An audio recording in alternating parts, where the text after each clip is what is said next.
ಒಂದು ಕೆಲಸ ನೀನು ನನಗೆ ಮಾಡಬೇಕು. ಏನಂತ ಹೇಳಿದ್ರೆ, ಇದನ್ನು ಈ ತಾಪತ್ರಯವನ್ನು ಕೊಟ್ಟರು ತೊಂದರೆ ಇಲ್ಲ, ಇನ್ನೂ ಕೊಡಿ, ಹರಕಟ್ಟಿಲ್ಲ, ತೊಂದರೆ ಇಲ್ಲ. ಆದರೆ ಈ ತಾಪತ್ರಯವನ್ನು ಸಹಿಸಿಕೊಳ್ಳುವ ತಾಕತ್ತು ಕೂಡ ಕೊಟ್ಟರೆ ಆವಾಗ ನಾನು ಅದರ ತಾಪತ್ರಯವಾಗಿ ಪರಿಣಮಿಸುವುದಿಲ್ಲ, ಅದು ಆಟ ಆಗ್ತದೆ ನನಗೆ. ಅರ್ಥ ಆಯ್ತಾ ನಿಮಗೆ ನಾನು ಹೇಳೋದು? ಇದೇ ರೀತಿಯಲ್ಲಿ ಕೂಡ ನಾವು ಕೂಡ ನಮ್ಮ ಈ ತಾಪತ್ರಯವನ್ನು ಭಗವಂತನ ಕೃಪೆ ಅಂತ ನಾವು ಅದನ್ನು ತೆಗೆದುಕೊಂಡ್ರೆ ಆವಾಗ ಆ ತಾಪತ್ರಯವಾಗಿ ತೋರುವುದಿಲ್ಲ. ಆವಾಗ ನೀವು ಅದನ್ನೇ ಆಟ ಆಗಿ ಪರಿಣಮಿಸಿ ಅಲ್ವಾ? ನೀವು ಕೂಡ ಅನುಭವಸ್ಥರು. ನಾನು ಯಾವಾಗಲೂ ಹೇಳ್ತೇನೆ, ರವಿ ಕಾಣದೇ ಇದ್ದನ್ನ ಕವಿ ಕಾಣ್ತಾನೆ, ಕವಿ ಕಾಣದೇ ಇದ್ದನ್ನ ಅನುಭವಿ ಕಾಣ್ತಾನೆ ಅಂತ. ಅರ್ಥ ಆಯ್ತಾ ನಿಮಗೆ? ರವಿ ನಾವು ಹೇಳುವುದಿದೆ ಉತ್ಪ್ರೇಕ್ಷೆಯಲ್ಲಿ, ಅಂದರೆ ರವಿ ಕಾಣದಿದ್ದನ್ನ ಕವಿ ಕಾಣ್ತಾನೆ ಅಂತ. ಆ ಕವಿ ನೋಡದೇ ಇದ್ದನ್ನು ಕೂಡ ಅನುಭವಿ ನೋಡ್ತಾನೆ. ಅಂದರೆ ಅವನಿಗೆ ಅನುಭವ ಅಷ್ಟಾಗಿರ್ತದೆ, ಅದು ಕವಿ ಕೂಡ ಕೇಳೋದಿಲ್ಲ. ಅಂತ ಒಂದು ಮಹತ್ವವನ್ನು ಅನುಭವಿ ಹೇಳ್ತಾನೆ ಅಲ್ವಾ? ಇಲ್ಲಿ ನಾವೆಲ್ಲರೂ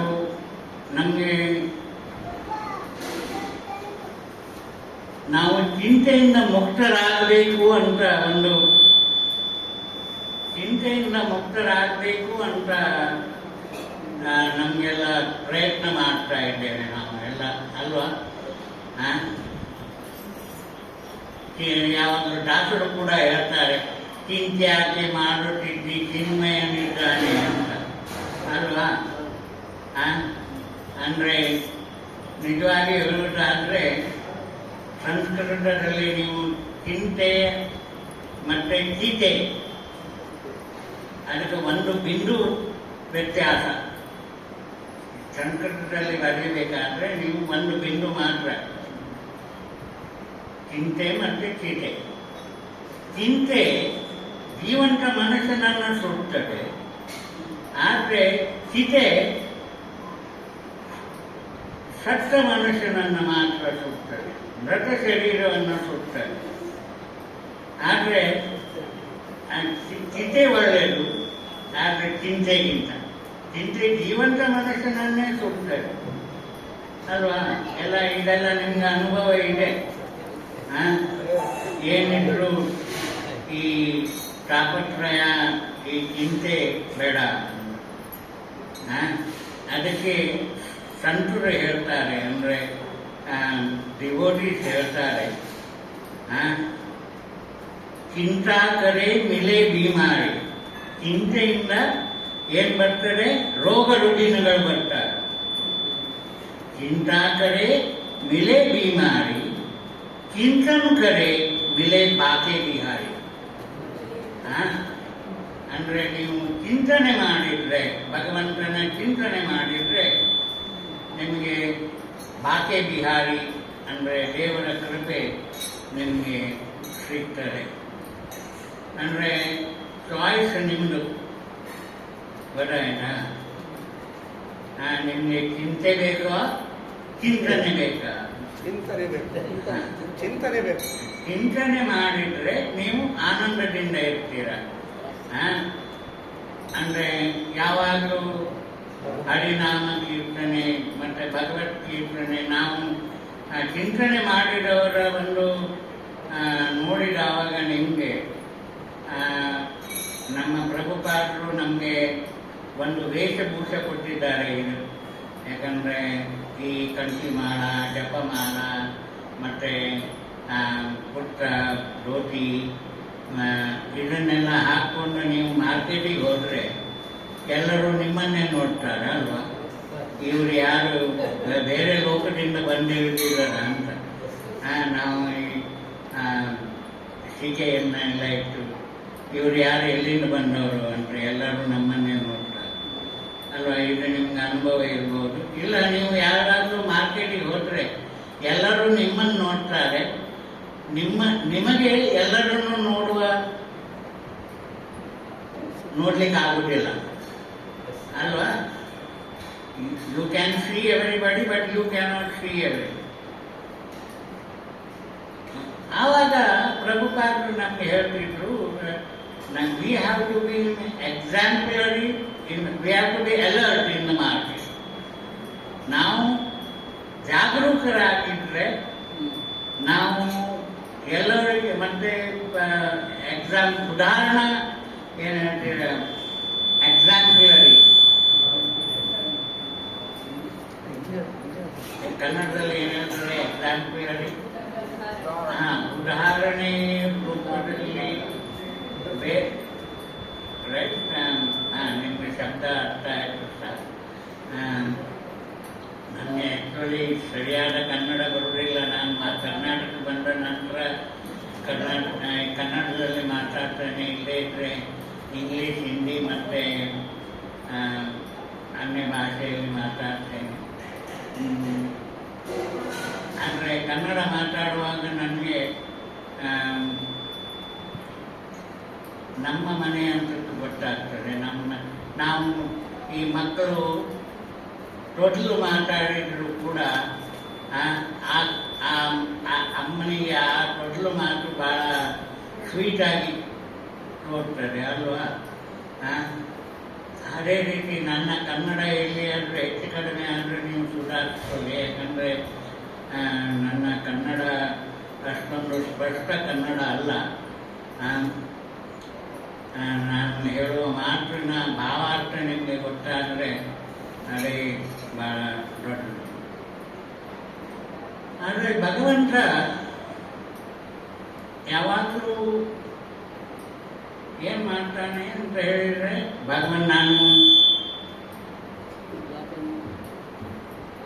ನಾನು ಮೊದಲೇ ಹೇಳಿದೆ ನಿಮಗೆ, ಭಗವಂತ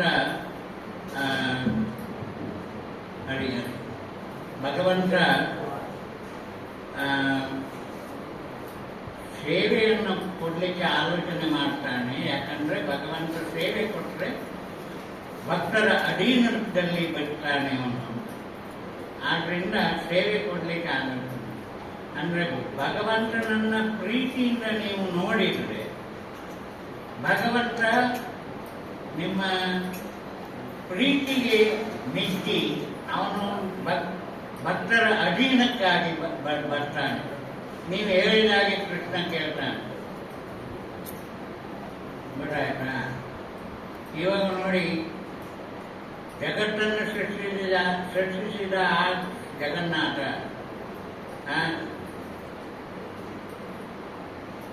ಅರ್ಜುನನ ಪಾತ್ರ ಸಾರಥಿಯಾದ. ಅಂದರೆ ಅರ್ಜುನನ ಪಾತ್ರ ಸಾರಥಿ ಯಾಕಾದ? ಅವನು ಭಕ್ತ ಆಗಿದ್ದ. ಭಕ್ತೋ ಸೀಮೆ ಪ್ರಕಾಶೇತಿ. ಹಾಗೆ ಅವನ ಸಖ ಅಂದರೆ ಫ್ರೆಂಡ್. ನಾವು ಕೂಡ ಭಗವಂತನನ್ನ ಸೇವೆ ಮಾಡಬೇಕು. ಆವಾಗ ಭಗವಂತನು ಕೂಡ ನಾವು ಹೇಳಿದಾಗ ಅವನು ಕೇಳ್ತಾನೆ. ಅವನು ತಯಾರಾಗಿ ನಿಂತಿದ್ದಾನೆ. ನೀವು ಕೇಳುವುದೇ ಭಾವಪೂರ್ಣದಿಂದ ಕೇಳುವುದಷ್ಟೇ ಬಾಕಿ. ಆ ಭಾವನೆ ಇರಬೇಕು. ಯಾಕಂದರೆ ನಾನು ಯಾವಾಗಲೂ ಹೇಳ್ತೇನೆ, ಪ್ರಭುಪಾದರು ಯಾವಾಗಲೂ ಹೇಳ್ತಿದ್ರು, ಡಿವೋಷನಲ್ ಸರ್ವಿಸ್ ಅಂತ. ಈ ಭಕ್ತಿ ಭಾವದಿಂದ ಅಂದರೆ ಭಕ್ತಿಗೆ ಪ್ರಭುಪಾದರು ಡಿವೋಷನಲ್ ಸರ್ವಿಸ್ ಅಂತ ಅದನ್ನು ಇಂಗ್ಲೀಷ್ನಲ್ಲಿ ಬರೆದಿದ್ದಾರೆ. ಅಂದರೆ ಸೇವೆ ಅಂತ. ಈ ಸೇವೆ ಅಂತ ಹೇಳೋದು ಭಾವಪೂರ್ಣ ಆಗಿರಬೇಕು. ಡಿವೋಷನಲ್ ಸರ್ವಿಸ್ ವಿದೌಟ್ ಇಮೋಷನ್ ಅಂದರೆ ಭಾವನೆ ಇಲ್ಲದೆ ಇದ್ದರೆ ಆ ಸೇವೆಯಾಗಿ ಸೇವೆ ಆಗುವುದಿಲ್ಲ. ಯಾಕಂದರೆ ಉದಾಹರಣೆಗೆ ನೀವೇ ಹೇಳಿ, ಶಬ್ದ ಒಂದೇ, ಆದರೆ ಹೇಳುವ ಧಾಟಿ ಬೇರೆ ಬೇರೆ ಆದವಾಗ ಅದರ ಅರ್ಥ ಬೇರೆ ಬೇರೆ ಆಗ್ತದೆ. ಒಂದು ಸಣ್ಣ ಮಗು ತೊದಲು ನುಡಿಯಲ್ಲಿ ಅಮ್ಮ ಅಂತಾಳೆ. ಅದೇ ಮಗು ಸ್ವಲ್ಪ ಹಠ ಮಾಡಿದ್ರೆ ಅಮ್ಮ ಅಂದ್ರೂ ಕೂಡಲೇ ಅಮ್ಮ ಶಬ್ದ ಒಂದೇ, ಅದರ ಭಾವಾರ್ಥ ಬೇರೆ ಆಗ್ತದೆ. ಅದೇ ಹಠ ಮಾಡಿ ಕೇಳಿದವಾಗ ಅಮ್ಮ ನನಗೆ ಅಂದರೆ ಶಬ್ದ ಒಂದೇ, ಆದರೆ ಹೇಳುವ ಭಾವ ಬೇರೆ ಬೇರೆ. ಅದೇ ರೀತಿಯಲ್ಲಿ ದೇವರಿಗೂ ಕೂಡ ನಾವು ಭಾವನೆಯಿಂದ ಸೇವೆ ಮಾಡಿದರೆ ಅದರ ಆ ಸೇವೆಗೆ ಒಂದು ಅರ್ಥ ಬರ್ತದೆ. ಅಂದರೆ ಅವನು ಅದನ್ನು ಖುಷಿಯಿಂದ ಸ್ವೀಕಾರ ಮಾಡ್ತಾನೆ. ಅಂದರೆ ಈ ಭಗವಂತ ಹತ್ರ ನಾವು 5 ರೀತಿಯಿಂದ ಭಾವನೆ ಬರ್ತದೆ. ಅಂದರೆ ಶಾಂತ, ದಾಸ್ಯ, ಸಖ್ಯ, ವಾತ್ಸಲ್ಯ ಮತ್ತು ಮಾಧುರ್ಯ. ಸರಿಯಲ್ಲ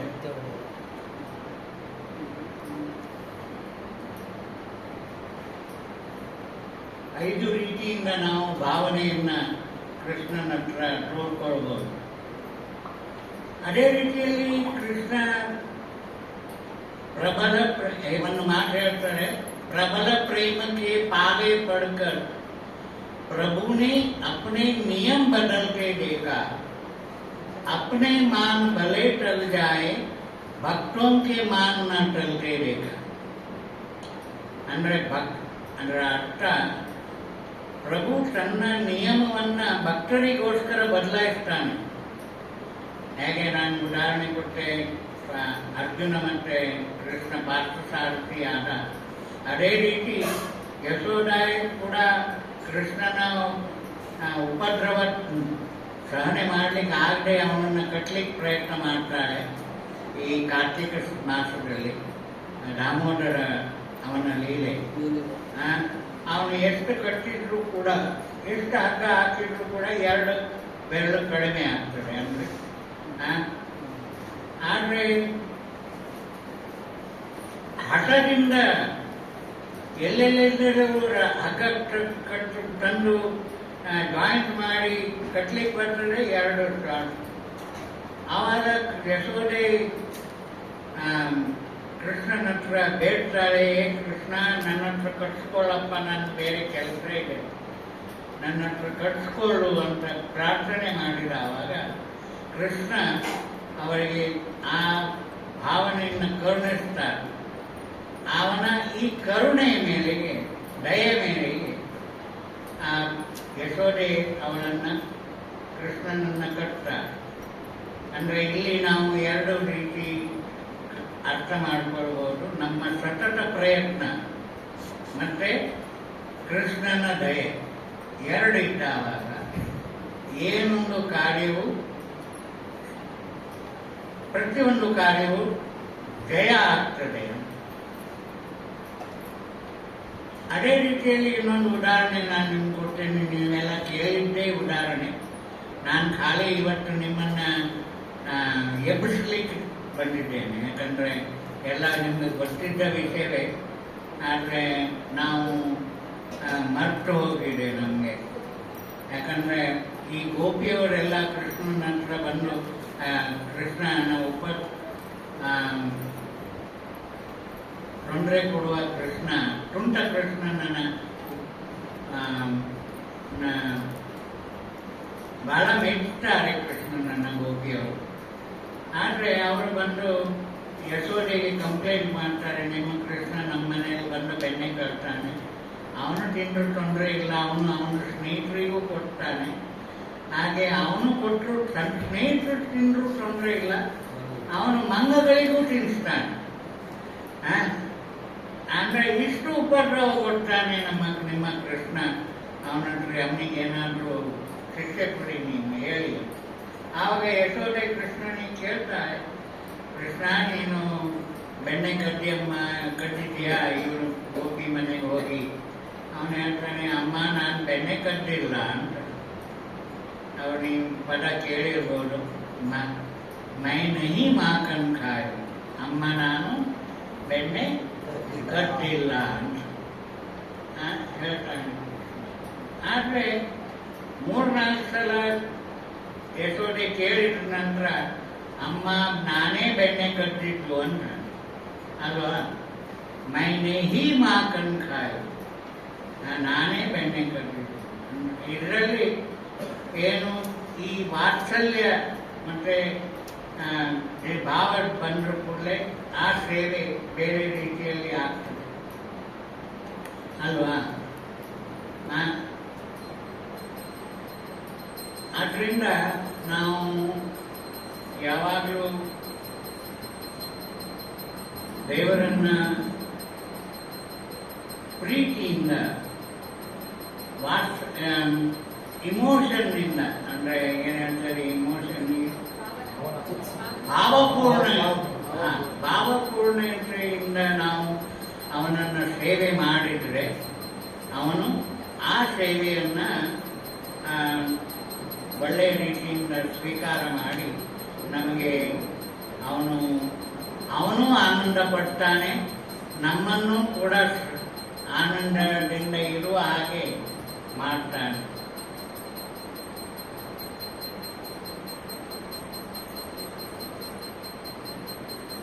ಒಂದು ಸಲ ನಿಮ್ಮ ಒಂದು ಪ್ರಸಂಗ ಹೇಳ್ತೇನೆ ನಾನು ನಿಮಗೆ. ಮಹಾಭಾರತದ ಪ್ರಸಂಗ. ಮಹಾಭಾರತದಲ್ಲಿ ಅರ್ಜುನ ಮತ್ತು ದುರ್ಯೋಧನ ಇಬ್ಬರು ಮಹಾಭಾರತದ ಯುದ್ಧಕ್ಕೋಸ್ಕರ ಕೃಷ್ಣನ ಸಹಾಯ ಕೇಳಬೇಕು ಅಂತ ಬರ್ತಾರೆ. ದುರ್ಯೋಧನ ಮತ್ತೆ ಇವರಿಬ್ಬರು ದಾಯಾದಿಗಳು, ದಾಯಾದಿ ಅಂದ್ರೆ ಗೊತ್ತಾಯ್ತಲ್ಲ, ನೆಂಟರು ಅಂದ್ರೆ ಅಣ್ಣ ತಮ್ಮಂದ್ರು. ದಾಯಾದಿಯನ್ನು ಮಚ್ಚರ ಇರ್ತಾರೆ, ಅದು ಹೊಟ್ಟೆ ಕಿಚ್ಚಿರ್ತಾರೆ ಅಲ್ವಾ. ಯಾವಾಗಲೂ ನಾವು ಹೇಳೋದುಂಟು, ಹೊಟ್ಟೆ ನೋವಿಗೆ ಮದ್ದಿದೆ, ಹೊಟ್ಟೆ ಕಿಚ್ಚಿಗೆ ಮದ್ದಿಲ್ಲ ಅಂತ ಅಲ್ವಾ. ಅಂದ್ರೆ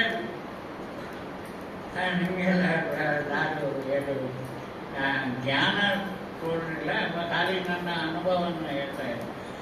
ಅರ್ಜುನ ಮತ್ತು ಕೃಷ್ಣ ಬಂದು ಕೃಷ್ಣನ ಹತ್ರ ಬರ್ತಾರೆ. ಅರ್ಜುನ ಮತ್ತು ದುರ್ಯೋಧನ ಬಂದು ಕೇಳ್ತಾರೆ. ಆವಾಗ ಕೃಷ್ಣನಿಗೆ ಗೊತ್ತುಂಟು ಇವ್ರು ಯಾಕೆ ಬಂದಿದ್ದಾರೆ ಅಂತ. ಅವರು ಮೊದಲೇ 2 ಪಾಲ್ ಮಾಡಿರ್ತಾರೆ.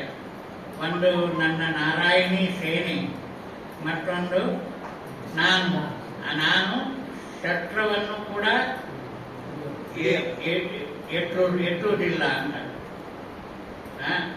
ಆವಾಗ ದುರ್ಯೋಧನ ಅವನು ಹೇಳ್ತಾನೆ, ಅವನ ಬುದ್ಧಿ ವಾಪಸ್ ಅಂದರೆ ಯೂಸ್ ಮಾಡ್ತಾನೆ, ಅಂದರೆ ಉಪಯೋಗ ಮಾಡಿ ಹೇಳ್ತಾನೆ, ನಾನು ಈ ಶಸ್ತ್ರವನ್ನು ಇವೇನು ಯೂಸ್ ಮಾಡದೇ ಇರುವ ಕೃಷ್ಣನ ನಾನು ಹೇಗೆ ತಗೊಳ್ಳಿ, ನಾನು ನಾರಾಯಣಿ ಸೇನೆಯನ್ನು ತಗೊಳ್ತೇನೆ ಅಂತ. ಆವಾಗ ನಾರಾಯಣಿ ಸೇನೆಯನ್ನು ತಗೊಂಡು ಅವನು ಕೃಷ್ಣನಿಗೆ ಧನ್ಯವಾದ ಹೇಳಿ ಹೋಗ್ತಾನೆ. ಆವಾಗ ಕೃಷ್ಣ ಅರ್ಜುನನಿಗೆ ಹೇಳ್ತಾನೆ, ನಾನು ಹಿಂದಿಯಲ್ಲಿ ಹೇಳಿ ಮತ್ತೆ ಕನ್ನಡದಲ್ಲಿ ಟ್ರಾನ್ಸ್ಲೇಟ್ ಮಾಡ್ತೇನೆ, ನಿಮಗೆ ಅರ್ಥ ಆಗದೆ ಇದ್ರೆ.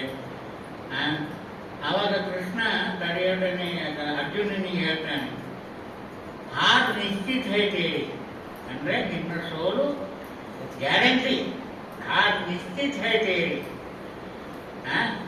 ಯಾಕೆ?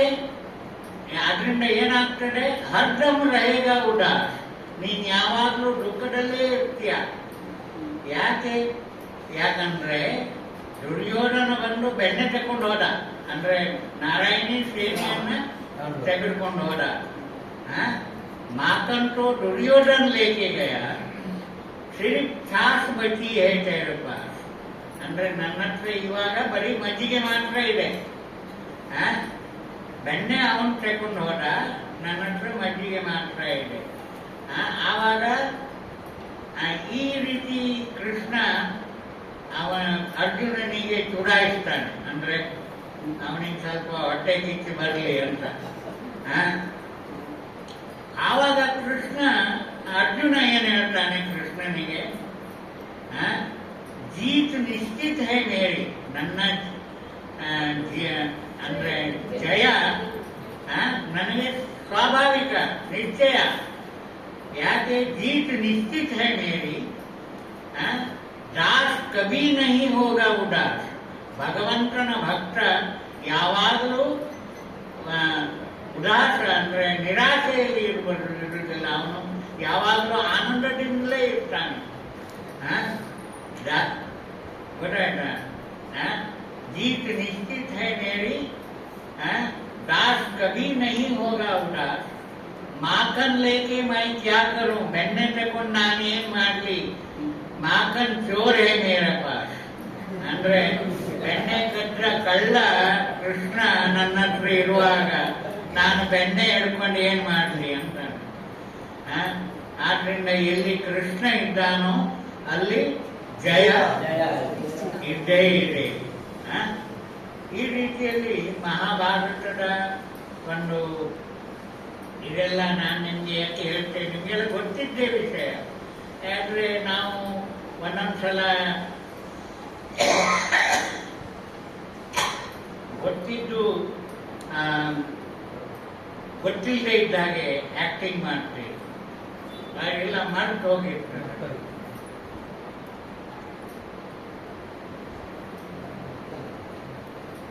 ಅದು ಗೊತ್ತಿದ್ದು ನಾವು ಅದನ್ನ ಅನುಭವಕ್ಕೆ ತರುವುದಿಲ್ಲ. ಗೊತ್ತಾಯ್ತಾ? ನಾವು ಕಲ್ತಿದ್ದೇವೆ, ಅದನ್ನ ಅನುಭವಕ್ಕೆ ತರುವುದಿಲ್ಲ. ಆದ್ರಿಂದ ಇದನ್ನೆಲ್ಲ ಈ ಕೃಷ್ಣ ಯಾರು, ಕೃಷ್ಣನ ಸೇವೆ ಯಾವ ರೀತಿಯಲ್ಲಿ ಮಾಡಬೇಕು, ಕೃಷ್ಣನನ್ನ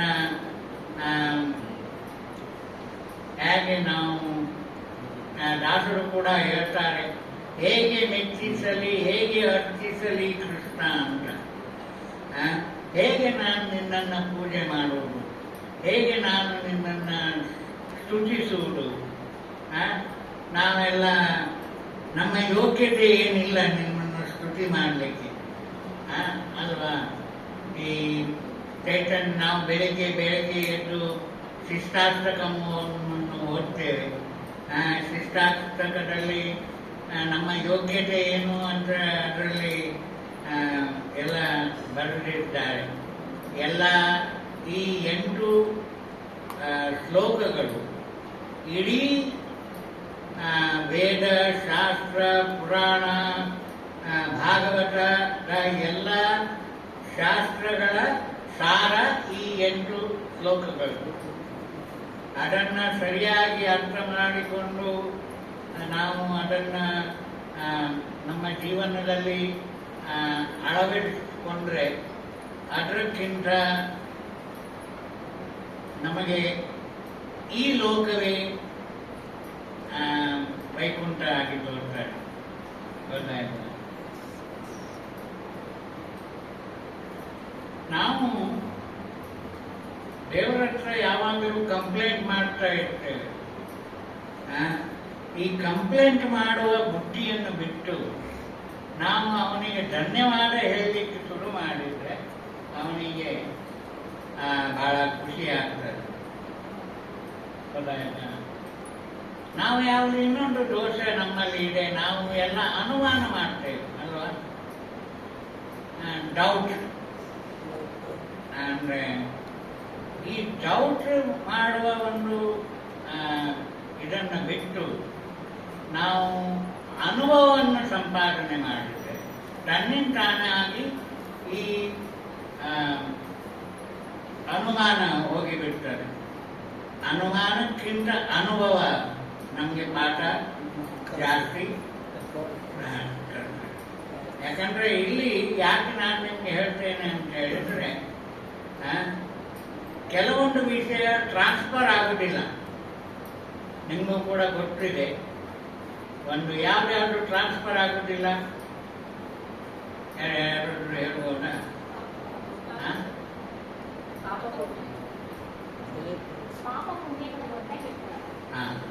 ಅಲ್ಲ, ನಾನು ಅಷ್ಟು ಡೀಪ್ ಆಗಿ ಹೋಗುದಿಲ್ಲ. ಮತ್ತೆ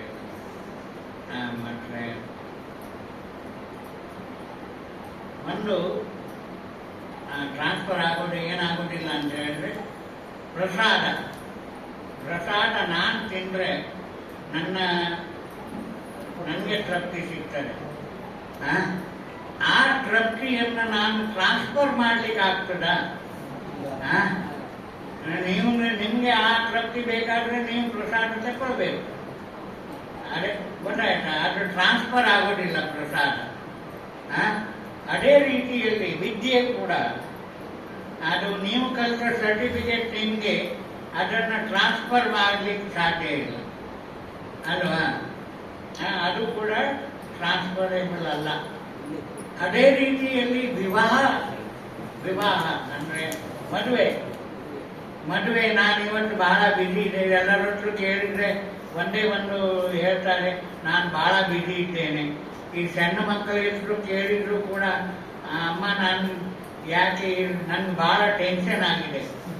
ಈ ಸಣ್ಣ ಮಕ್ಕಳಿಗೆ ಎಲ್ಲ ಕೊಡ್ತಾರೆ, ಹೊಟ್ಟೆ ತುಂಬ ಊಟ ಬೇಕಾದ್ದು ಕೇಳಿದ್ದೆಲ್ಲ ಕೊಡ್ತಾರೆ. ಆದ್ರೆ ಆ ಮಕ್ಕಳಿಗೆ ಟೆನ್ಷನ್ ಏನು? ಅಂದರೆ ಬೇರೆಯವ್ರನ್ನ ಕೇಳಿದ್ದವ್ರು ಹೇಳ್ತಾರೆ. ಅಂದರೆ ಈ ಮದುವೆಯಲ್ಲಿ ಕೂಡ ನಾನು ಭಾಳ ಬ್ಯುಸಿ ಇದ್ದೇನೆ, ಇದು ನಾನು ಬ್ಯುಸಿ ಇದ್ದೇನೆ, ನನ್ನ ಬದಲಿಗೆ ನೀನು ಸಪ್ತಪದಿ ತುಳಿ ಅಂತ ಹೇಳಿದ್ರೆ ಅದು ಸರಿಯಾ? ಇಲ್ಲ, ನೀವೇ ತುಳಿಬೇಕು ಸಪ್ತಪದಿ. ಅದು ಕೂಡ ಟ್ರಾನ್ಸ್ಫರೇಬಲ್ ಅಲ್ಲ. ಅರ್ಥ ಆಯ್ತಾ? ನಾನೆಲ್ಲ ನೀವೆಲ್ಲ ಅನುಭವ ಇರ್ಬೋದು, ಇಲ್ಲ ಅನುಭವ ಇಲ್ಲದೆ ಇದ್ರೆ ನೀವು ಅನುಭವಕ್ಕೆ ಬರ್ಬೋದು. ಅದೇ ರೀತಿಯಲ್ಲಿ ಭಕ್ತಿ ಸಾರಿ ಮೃತ್ಯು ಕೂಡ ಟ್ರಾನ್ಸ್ಫರೇಬಲ್ ಅಲ್ಲ. ನೀನು ಎಷ್ಟೇ ಹೆಂಡತಿ ಇರಲಿ, ಮಕ್ಕಳಿರಲಿ, ಗಂಡ ಇರಲಿ, ಯಾರದ್ದು ಮೃತ್ಯು ತೆಗೊಳ್ಳಿಕ್ಕೆ ಯಾರೂ ತಯಾರಿಲ್ಲ. ಅವನು ಸ್ವತಃ ಅನುಭವಿಸಬೇಕು. ಅದು ಕೂಡ ಟ್ರಾನ್ಸ್ಫರೇಬಲ್ ಅಲ್ಲ. ನಾವು ಕನ್ನಡದಲ್ಲಿ ಒಂದು ಗಾದೆ ಇದೆ, ನಾನು ಸಾಯಬೇಕು ಸ್ವರ್ಗ ಪಡಿಬೇಕು ಅಂತ ಅಲ್ವಾ? ಅಲ್ಲಿ ಕೂಡ ಅದು ಮೃತ್ಯು ಕೂಡ ಟ್ರಾನ್ಸ್ಫರೇಬಲ್ ಅಲ್ಲ. ಅದೇ ರೀತಿಯಲ್ಲಿ ಇನ್ನೊಂದು ವಿಷಯ ನಾನು ನಿಮ್ಗೆ ಹೇಳ್ತೇನೆ. ಇದೆಲ್ಲ ಪ್ರತಿಯೊಂದು ಆಧ್ಯಾತ್ಮಿಕ ಸಭೆಯಲ್ಲಿ ನಾನು ಜಾಸ್ತಿಯಾಗಿ ನೋಟ್ ಮಾಡ್ತಾ ಇರ್ತೇನೆ. ಈ ಗಂಡಸರ ಸಂಖ್ಯೆಗಿಂತ ಸ್ತ್ರೀಯವರ ಸಂಖ್ಯೆ ಜಾಸ್ತಿ ಇರ್ತದೆ. ಯಾಕಂದರೆ ಅವರಿಗೆ ಜಾಸ್ತಿ ಸೇವೆ, ಒಂದು ಭಕ್ತಿ ಅವರ ಹತ್ರ ಸ್ವಲ್ಪ ಜಾಸ್ತಿ ಇರ್ತದೆ. ಯಾಕಂದರೆ ಕಾರಣ ಬಹಳ. ಆದರೂ ಗಂಡಸರು ಯಾವಾಗಲೂ ಏನಿದೆ ಅದು ನಾನು ಹೋಗುದಿಲ್ಲ ಇವಾಗ. ಆದರೆ ಅವರ ಸಂಖ್ಯೆ ಜಾಸ್ತಿ ಇರ್ತದೆ. ಯಾಕಂತ ಹೇಳಿದ್ರೆ, ಯಾಕೆ ಕೂಡ ಹೇಳ್ತೇನೆ, ಬೇಸರ ಪಡಿಬೇಡಿ. ಹೆಂಗಸರು ಜಾಸ್ತಿಯಾಗಿ ಆಶಾವಾದಿ ಇರ್ತಾರೆ. ಅವರ ಹತ್ರ ಆಸೆ ಅಂತೂ ಇವತ್ತಲ್ಲ ನಾಳೆ ನನ್ನ ದಿನ ಒಳ್ಳೆ ಬರ್ಬೋದು ಅಂತ ಒಂದು ಆಸೆ ಇರ್ತದೆ. ಅವರು ಆಶಾವಾದಿ. ಮತ್ತೆ ಹೆಂಗಸರ ಹತ್ರ ಒಂದು ಸಹನ ಶಕ್ತಿ ಇದೆ. ಗಂಡಸರಿಗಿಂತ ಹೆಂಗಸರ ಹತ್ರ ಒಂದು ಸಹನ ಶಕ್ತಿ ಇದೆ. ಅದು ಮತ್ತೆ ಎಲ್ಲದಕ್ಕಿಂತಲೂ ಎಷ್ಟೇ ನೋವಾದರೂ ಕೂಡ ಈ ಹೆಂಗಸರು ಒಂದು ಈ ಪ್ರಸವ ವೇದನೆ ಅಂತ ಇದೆಯಲ್ಲ, ಅದು ಬಹಳ ದೊಡ್ಡ ವೇದನೆ. ಅದನ್ನ ದೇವರು ಹೆಂಗಸರಿಗೆ ಮಾತ್ರ ಕರುಣಿಸುತ್ತಾನೆ. ಅದು ಗಂಡಸರಿಗೆ ಅನುಭವಕ್ಕೆ ಮಾಡಲಿಕ್ಕೂ ಸಾಧ್ಯ ಇಲ್ಲ. ಅಂದರೆ ಯಾರಾದರೂ ಒಂದು ಹೆಂಗಸರು ಪ್ರಸವ ಮಾಡಿ ಬಂದರೆ ಒಂದು ಜನ್ಮ ವಾಪಸ್ ಬರ್ತಾಳೆ, ಜನ್ಮ ಪಡಿತಾಳೆ ಅಂತ ಒಂದು ಭಾವನೆ ಇದೆ ಅಲ್ವಾ? ಹಾಗೆ ಮತ್ತೊಂದು ಈ ಜನರು ಈ ಗಂಡಸರ ಹತ್ರ ಒಂದು ಎಕ್ಸ್ಕ್ಯೂಸ್ ಇದೆ. ಯಾಕೆ ನೀವು ದೇವರ ಹತ್ರ ಬಂದು ಸೇವೆ ಮಾಡೋದಿಲ್ಲ, ಹೆಂಗಸರೇ ಜಾಸ್ತಿ ಯಾಕೆ ಬರ್ತಾರೆ ಅಂತ ಹೇಳಿ ನಾವು ಹೆಂಗಸರಿಗೆಲ್ಲ ಫೆಸಿಲಿಟಿ ಮಾಡ್ತೇವೆ. We are the facilitator. ನಾವು ಎಲ್ಲ ಅವರಿಗೆ ಏನೇನು ಬೇಕೋ ನಾವು ಬಿಜಿ ಇದ್ದೇವೆ ಅಂದರೆ ಈ ರೀತಿ ಹೇಳಿ ಅವರು ಜಾಗಲಿಕ್ಕೆ ಪ್ರಯತ್ನ ಮಾಡ್ತಾರೆ. ಅಂಥವರಿಗೆ ನಾನು ಒಂದು ಕಿವಿ ಮಾತು ಇಲ್ಲಿ ಹೇಳ್ತೇನೆ. ಯಾಕಂದರೆ ಇದು ಕಾರಣ, ಇದರಿಂದ ಏನು ಅನಾಹುತ ಆಗ್ತದೆ ಅಂತ ಹೇಳಿದ್ರೆ, ಗಂಡಸರಲ್ಲಿ ಈ ಭಕ್ತಿ ಅಂತ ಹೇಳೋದು ಕಡಿಮೆ ಆಗ್ತದೆ. ಈ ಭಕ್ತಿ ಕೂಡ ಟ್ರಾನ್ಸ್ಫರೇಬಲ್ ಅಲ್ಲ. ನೀವು ಮಾಡಿದ ಭಕ್ತಿ ನಿಮಗೆ, ನಿಮ್ಮ ಹೆಂಡತಿ ಮಕ್ಕಳು ಮಾಡಿದ ಭಕ್ತಿ ಅವರಿಗೆ, ಅದು ಭಕ್ತಿ ಕೂಡ ಟ್ರಾನ್ಸ್ಫರೇಬಲ್ ಅಲ್ಲ. ನೀವು ನಾನು ಇದೆಲ್ಲ ಕೆಲವೊಂದು ಉದಾಹರಣೆ ಕೊಟ್ಟೆ. ಇದು ಒಂದು ಮಾತನ್ನ ಪೂರ್ಣ ಮಾಡಲಿಕ್ಕೆ. ಯಾಕಂದ್ರೆ ಇಲ್ಲಿ ನಾನು ಮೊದಲು ಹೇಳಿದ್ದನ್ನು ಸ್ವಲ್ಪ ನನ್ನ ಟೈಮ್ ಇದೆಯಾ ಸರ್? ಇಲ್ಲ ಎಷ್ಟು? ಯಾಕಂದ್ರೆ ಪ್ರಭುಪಾದ್ರ ಶಿಷ್ಯರತ್ರ ಕತೆ ಹರಿಕತೆ ಹೇಳಲಿಕ್ಕೆ ಶುರು ಮಾಡಿದ್ರೆ ಅವರು ಫುಲ್ ಸ್ಟಾಪ್ ಹಾಕುದಿಲ್ಲ. ಯಾದ್ರಿಂದ ಅದು ಹೋಗ್ತಾ ಇರ್ತದೆ. ಯಾಕಂದ್ರೆ ನಾವೆಲ್ಲರೂ ಅಂದ್ರೆ ಮತ್ತೆ ಕೂಡ ಅಂದ್ರೆ ನಾನು ಮೊದಲೇ ಹೇಳಿದ್ದೆ, ಈ ಜನರು ಹಣದ ಹಿಂದೆ ಹೋಗಿ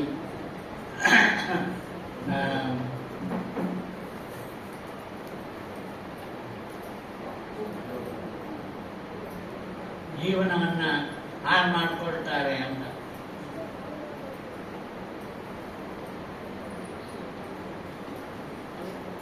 ನೀವು ನನ್ಗೆ ಗೊತ್ತಿಲ್ಲ, ಚಿತ್ರದುರ್ಗದಲ್ಲಿ ನನ್ನ ಬಾಲ್ಯ ನಾನು ಹೇಳ್ತೇನೆ. ಆ ಟೈಮ್ನಲ್ಲಿ ನಮ್ಮ ಹತ್ರ ಹಣ ಇಲ್ಲದೆ ಇದ್ರೂ ಕೂಡ ನಾವು ಖುಷಿಯಲ್ಲಿ ಇರ್ತಿದ್ವಿ. ಯಾಕಂದ್ರೆ ನಾವು ಓದ್ತಿದ್ವಿ ಲೈಟ್ ಇಲ್ಲದೆ. ಆವಾಗ ಇಲೆಕ್ಟ್ರಿಸಿಟಿ ಇರಲಿಲ್ಲ.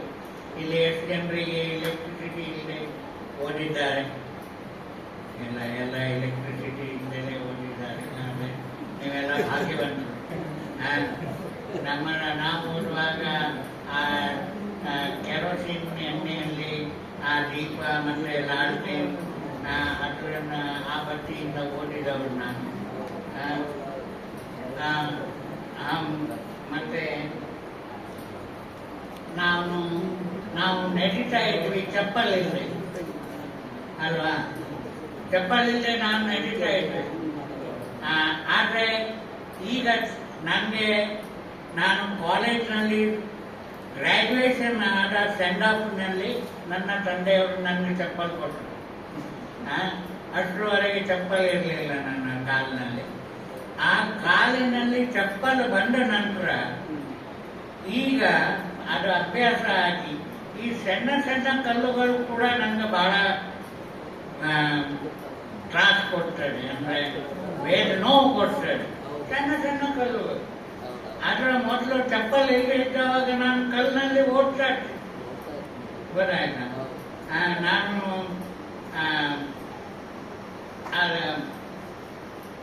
ಮತ್ತೆ ನಾವು ಕುಣಿದಾಡ್ತಾ ಇದ್ವಿ, ರಿದಮ್ ಇಲ್ಲದೆ, ಒಂದು ತಾಳ ಇಲ್ಲದೆ, ಏನೋ ಒಂದು ಇದು ಹೇಳಿ ನಾವು ಕುಣಿತಾ ಇದ್ವಿ ಖುಷಿಯಲ್ಲಿ. ಹಾಗೆ ನಾವು ಪಾಸ್ ಆಗ್ತಿದ್ವಿ ಟ್ಯೂಷನ್ ಇಲ್ಲದೆ. ಈಗಿನ ಮಕ್ಕಳಿಗೆ 2ನೇ ಕ್ಲಾಸ್ 3ನೇ ಕ್ಲಾಸ್ ಬಂದ ಕೂಡಲೇ ಟ್ಯೂಷನ್ ಇಲ್ಲದೆ ಪಾಸ್ ಆಗ್ತದೆ. ನಾವು ಪಾಸ್ ಆಗ್ತಿದ್ವಿ ಟ್ಯೂಷನ್ ಇಲ್ಲದೆ. ಮತ್ತೆ ನಾವು ಹೇಗೋ ಖುಷಿಯಲ್ಲಿ ಇರ್ತಿದ್ವಿ ಹಣ ಇಲ್ಲದೆ ಅಲ್ವಾ? ನಾವು ಮಲಗ್ತಿದ್ವಿ ಕಾಟ್ ಇಲ್ಲದೆ. ಅಂದ್ರೆ ಚಾಪೆಯಲ್ಲಿ ಹಾಕಿದ್ರು ನಾವು ಫಸ್ಟ್ ಕ್ಲಾಸ್ ನಿದ್ರೆ ಬರ್ತಿತ್ತು. ಇವಾಗ ಕಾಟ್ ಇದ್ದು, ಫ್ಯಾನ್ ಇದ್ದು, AC ಇದ್ದು ನಾವು ನಿದ್ರೆ ಬಾರದೆ ಖಾಲಿ ಏನು ಹೇಳ್ತೀರ ಅಲ್ಲಿಂದ ಇಲ್ಲಿಗೆ ಈ ಹಾವು ಹಾದಾಗೆ ಏನು ಹೇಳ್ತಾರೆ ಉರುಳಾಡ್ತಾ ಇರ್ತೇವೆ. ನಿದ್ರೆ ಬರುವುದಿಲ್ಲ. ನಾವು ಮಲಗ್ತಿದ್ವಿ ಪಲಂಗಿಲ್ಲದೆ. ನಾವು ದೊಡ್ಡ ಆದ್ವಿ ಹಾರ್ಲಿಕ್ಸ್ ಇಲ್ಲದೆ.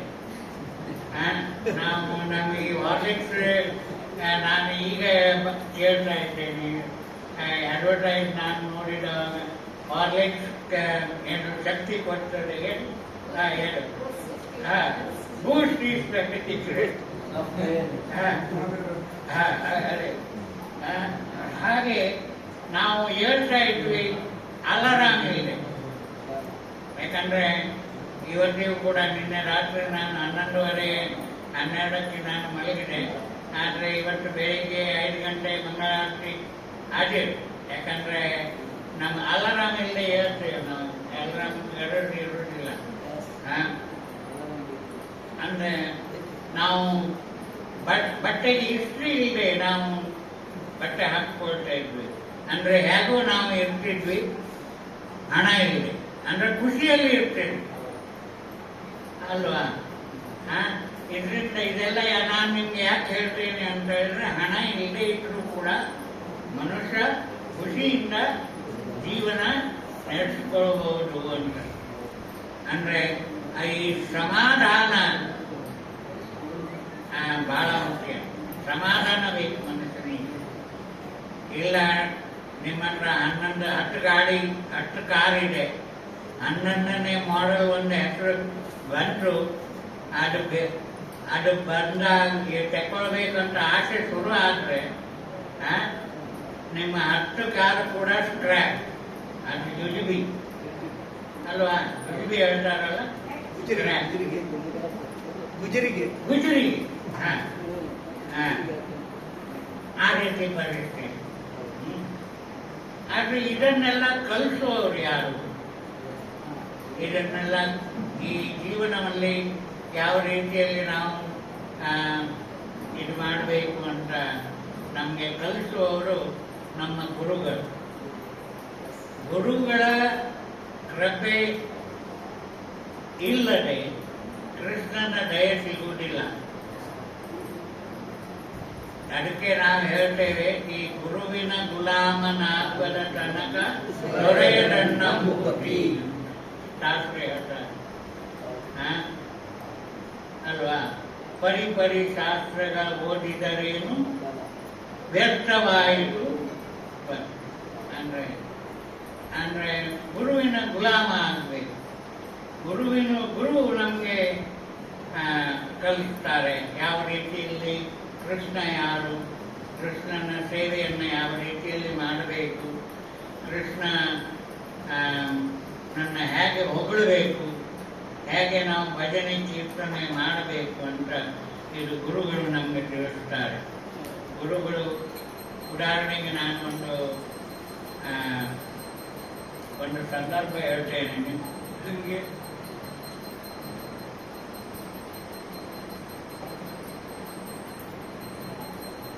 ಗುರುಗಳು ತಮ್ಮ ಶಿಷ್ಯರಿಗೆ ಒಂದು ಸೇವೆ ಕೊಡ್ತಾರೆ.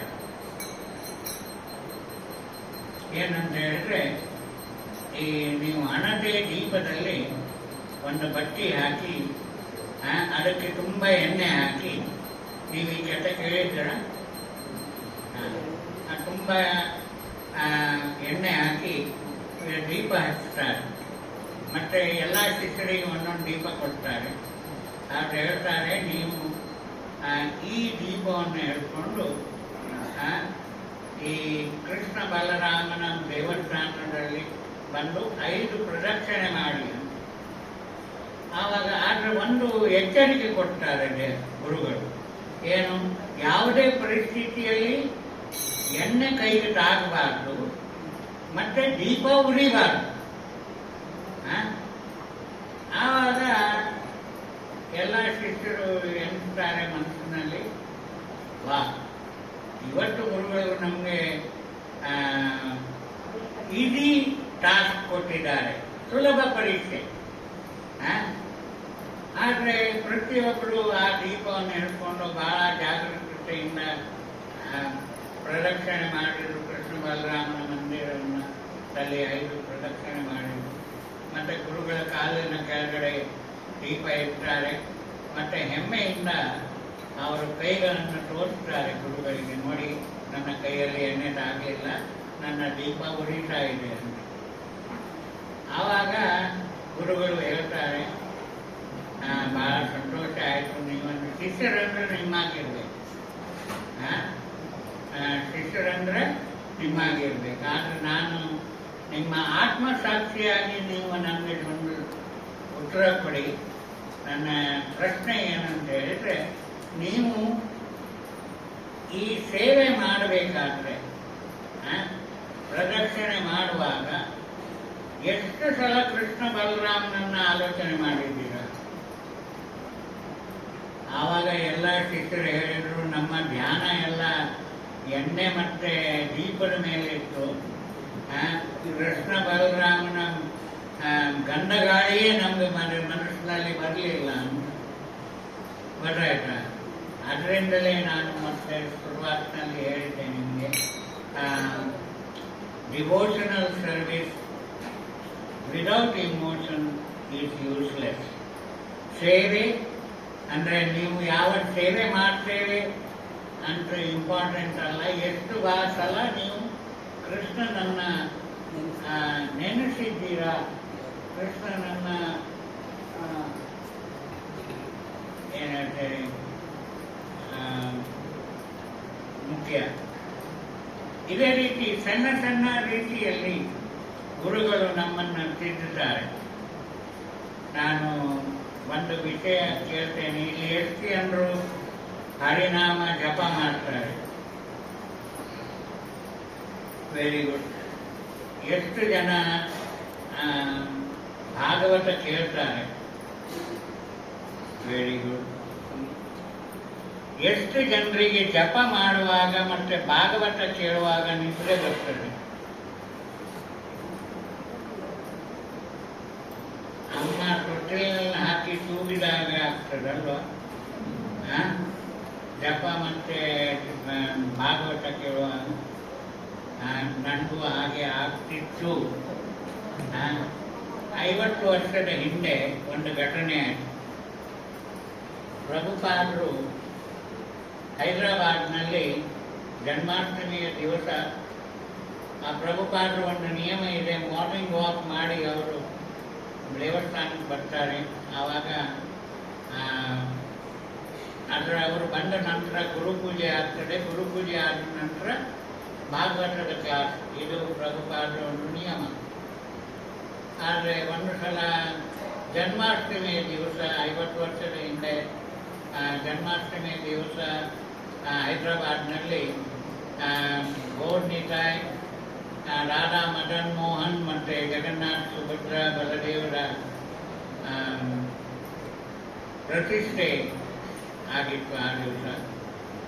ಆಗ ಪ್ರಭುಪಾದರು ಭಾಗವತ ಶುರು ಮಾಡಿದ್ರು. ನೀವು ಅಂದಾಜು ಮಾಡಿ ಕಲ್ಪನೆ ಮಾಡಿ, ಜನ್ಮಾಷ್ಟಮಿಯ ದಿವಸ ಭಕ್ತರೆಲ್ಲ ಸೇವೆ ಮಾಡಿ ಬಹಳ ಟಯರ್ಡ್ ಆಗಿರ್ತಾರೆ.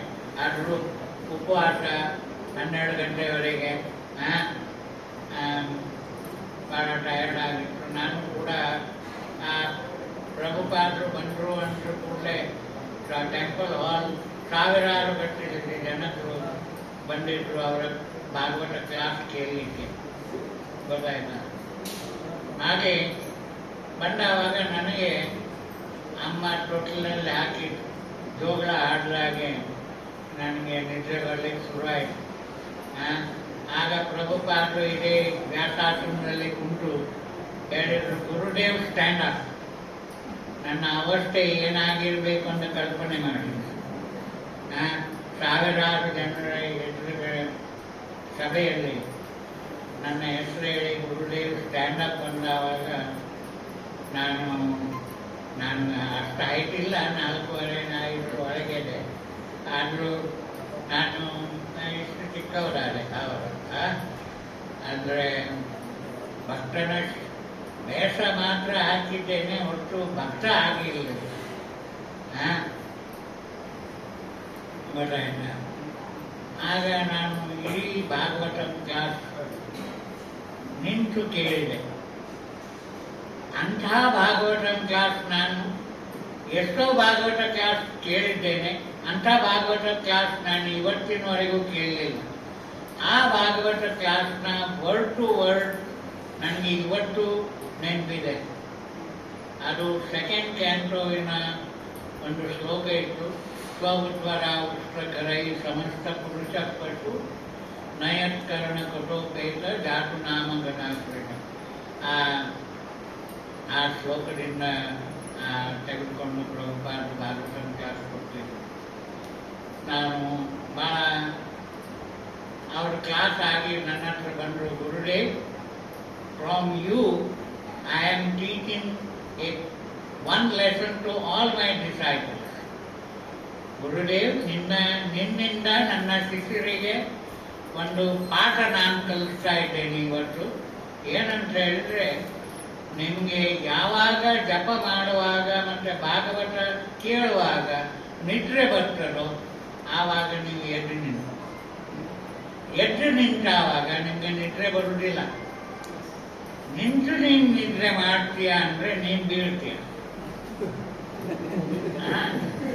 ಅಲ್ವಾ? ಯಾಕಂದ್ರೆ ನಾವು ಎಲ್ಲಾದರೂ ಹೇಳ್ತೇವೆ, ನಿದ್ರೆ ಮಾಡ್ತೇನೆ, ನಿದ್ರೆ ಬಂದಿದೆ ಅಂತ ನಡೆಸುವವನಿಗೆ ಎಬ್ಬಿಸ್ಲಿಕ್ಕೆ ಆಗುದಿಲ್ಲ. ಗೊತ್ತಾಯ್ತಾ? ನಿದ್ರೆ ಬಂದವನನ್ನು ಎಬ್ಬಿಸ್ಬೋದು. ಹಾಗೆ ನಿದ್ರೆ ಅಂದರೆ ಗುರುಗಳು ಸಣ್ಣ ಸಣ್ಣ ವಿಷಯದಲ್ಲಿ, ಅದರ ನಂತರ ನನಗೆ ಭಾಗವತ ಮತ್ತು ಜಪ ಮಾಡುವಾಗ ನಿದ್ರೆ ಬರುವುದಿಲ್ಲ. ಅಂದರೆ ಇದೊಂದು ನಿಮಗೆ ಸಣ್ಣ ಇಂಜೆಕ್ಷನ್ ನಾನು ಕೊಡ್ತೇನೆ. ಮತ್ತು ಆಯಿತು ದೇವರು, ಒಂದು 5 ಮಿನಿಟ್ ತಗೊಳ್ತೇನೆ, ಕದೀತೇನೆ. ಪ್ರಭುಪಾದರ ಕೊನೆಯ ದಿನಗಳಲ್ಲಿ ನಾನು ಬೃಂದಾವನದಲ್ಲಿದ್ದೆ. ಬೃಂದಾವನದಲ್ಲಿ ಕೊನೆಯ ಒಂದು 15 ದಿವಸ ಮೊದಲು ನಾನು ಬೃಂದಾವನದಲ್ಲಿದ್ದೆ. ಪ್ರಭುಪಾದರು ಅವರ ಭಾಳ ಆ ಟೈಮ್ನಲ್ಲಿ ಅವರ ಶಿಷ್ಯರಿಗೆ ಭಾಳ ನಾವು ಭಾಳ ಕಷ್ಟದ ಸಮಯ ಆ ಸಮಯ.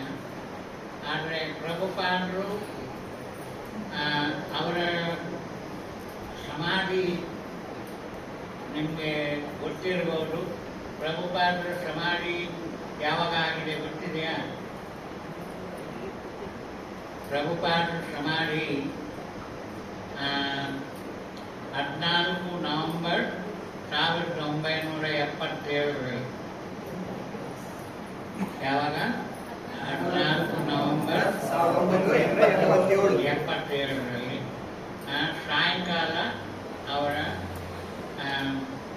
ಈ ಕೊನೆಯ ಸಮಾಧಿಗೆ ಹೋದರು. ಆವಾಗ ಆ ಒಂದು ಇದನ್ನು ನೋಡಿ ನಾನು ಕೆಲವೊಂದು ಲೈನನ್ನು ಬರೆದಿದ್ದೆ. ಅಂದರೆ ನನ್ನ ಅನುಭವ, ಅದನ್ನು ನಾನು ನಿಮಗೆ ಇವತ್ತು ಹೇಳ್ತೇನೆ. ನಾವು ಹುಟ್ಟಿದವರು ಸಾಯ್ತೇವೆ ಅಲ್ವಾ? ಶಾಶ್ವತ. ಯಾರು ಹುಟ್ಟಾನೋ ಅವನು ಸಾಯ್ತು. ಆದರೆ ಹುಟ್ಟಿದ ದಿವಸ ನಾವು ಎಲ್ಲರೂ ಹುಟ್ಟುಹಬ್ಬ ಆಚರಿಸ್ತಾರೆ ಅಲ್ವಾ?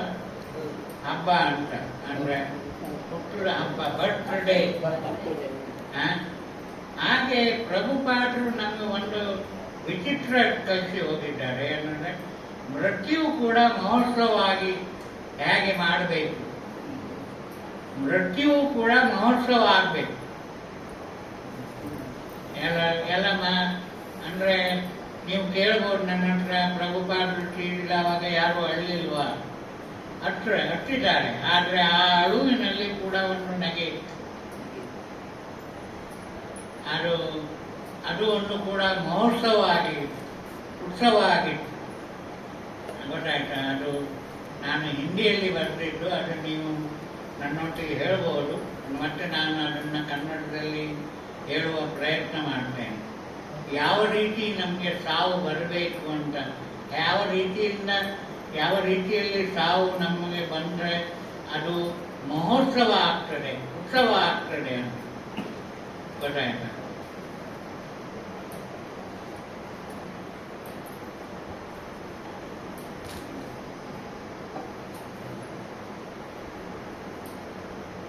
ನಿಮ್ಮನ್ನು ಇವಾಗ ಪ್ರಭುಪಾದರ ಸಮಾಧಿಯ ಒಂದು ಅಲ್ಲಿಗೆ ನಾನು ಕರ್ಕೊಂಡು ಹೋಗ್ತಾ ಇದ್ದೇನೆ. ನಿಮಗೆ ಆ ದೃಶ್ಯ ನಿಮಗೆ ಕಣ್ಣೆ ಇದ್ರೆ ತೋರ್ಬೋದು. ಏ ಮೌಟ್ ಟುಟಬಾನ, ನೀವು ಕೂಡ ಹೇಳ್ಬೋದು. ಏ मौत टूटाबाना, जब मैं वृंदावन में हूँ, ताकि तुझे आने में आनंद लगे, यूं कि मुझे जाने में आनंद लगे, वृंदावन की माटी हो, जमुना का जल हो, साधु की संगत हो, जबान से नाम संकीर्तन हो, ताकि जब मृत्यु आए भगवान का नाम लेते कानों में सुनते सुनते इस संसार से विदा हो। ऐसी मृत्यु नहीं, ये साक्षात महोत्सव है। अगर मृत्यु आनी है ऐसे मृत्यु आनी चाहिए।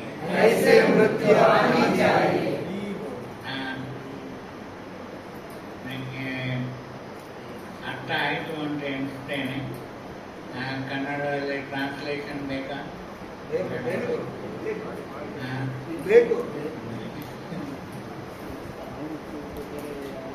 ಮೃತ್ಯು ನನಗೆ ಈ ರೀತಿ ಬರಲಿ ಅಂದರೆ ಅದು ಯಾವ ರೀತಿ ಮೃತ್ಯು? ನನ್ನ ಮೃತ್ಯು ವೃಂದಾವನದಲ್ಲಿ ಬರಲಿ. ಮೃತ್ಯು ಬರುವಾಗ, ಈ ಮೃತ್ಯು ನಾನು ವೃಂದಾವನದಲ್ಲಿ ಬಂದಾವಾಗ ಮೃತ್ಯು ಬರುವಾಗ ತಾಕಿ ಅದು ಬಂದಾವಾಗ ನನಗೂ ಅದು ಮೃತ್ಯುವು ಕೂಡ ಆನಂದದಿಂದ ಬರಲಿ. ಮತ್ತೆ ಈ ಶರೀರದಿಂದ ನಾವು ಮೃತ್ಯು ಹೋಗ್ಬೇಕಾದ್ರೆ, ಜೀವ ಹೋಗ್ಬೇಕಾದ್ರೆ ಆ ಒಂದು ಇದು ಕೂಡ ಆನಂದವಾಗಿರ್ಬೇಕು. ಜಾನೆ ಮೇಬಿ ಆನಂದ ಲಗೆ. ಮತ್ತೆ ಬೃಂದಾವನದ ಮಣ್ಣು ನನಗೆ ತಾಗಲಿ, ಅದರ ಪರಿಮಳ ನನಗೆ ಬರಲಿ. ಮತ್ತೆ ಯಮುನಾದ ಒಂದು ಶೀತಲ ವಾತಾವರಣ ನನಗೆ ನನ್ನ ಶರೀರಕ್ಕೆ ತಾಗಲಿ. ಮತ್ತೆ ಭಕ್ತರ ಒಟ್ಟಿಗೆ ಹರಿನಾಮ ಕೀರ್ತನೆಯನ್ನು ಮಾಡ್ತಾ ಆ ಹರಿನಾಮವನ್ನು ಕಿವಿಯಿಂದ ಕೇಳ್ತಾ ಆ ಭಕ್ತರ ನಾಲಿಗೆಯಿಂದ ದಾಸರು ಹೇಳಿದಾಗೆ ಸದಾ ಎನ್ನ ನಾಲಿಗೆಯಲ್ಲಿ ಬರಲಿ ನಾಮ ಅಂತ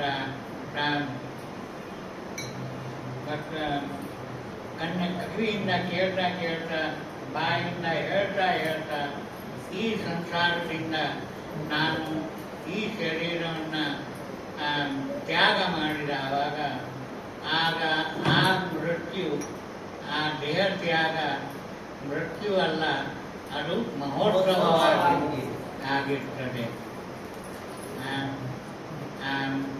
ಎಷ್ಟು ಜನರು ಈ ರೀತಿ ಮೃತ್ಯುವನ್ನು ಅಪೇಕ್ಷೆ ಮಾಡ್ತೀರ?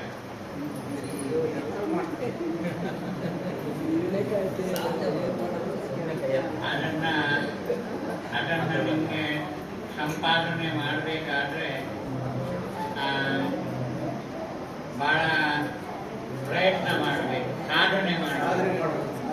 ಸಾಧನೆ ಮಾಡದೆ ಏನು ಸಾಧ್ಯ ಆಗುವುದಿಲ್ಲ. ಅಂದರೆ ಮೊದಲು ಇಚ್ಛೆ ಇರಬೇಕು. ಇಚ್ಛೆ ಅಂದರೆ ಇಂಗ್ಲಿಷ್ನಲ್ಲಿ ಡಿಸೈರ್ ಇರ್ತದೆ.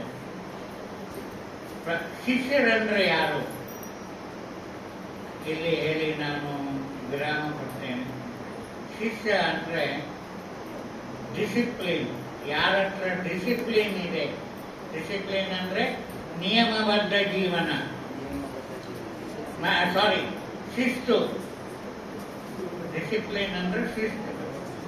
ಮತ್ತೆ ಶಿಸ್ತು ಮತ್ತೆ ನಿಯಮಬದ್ಧ ಜೀವನ ಅಂದ್ರೆ ಕನ್ಸಿಸ್ಟೆನ್ಸಿ, ಈ ಮೂರು ಇರಬೇಕು.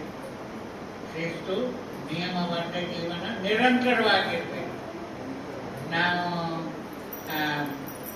ಆಗ ನಾವು ಏನನ್ನು ಸಾಧಿಸಬಹುದು.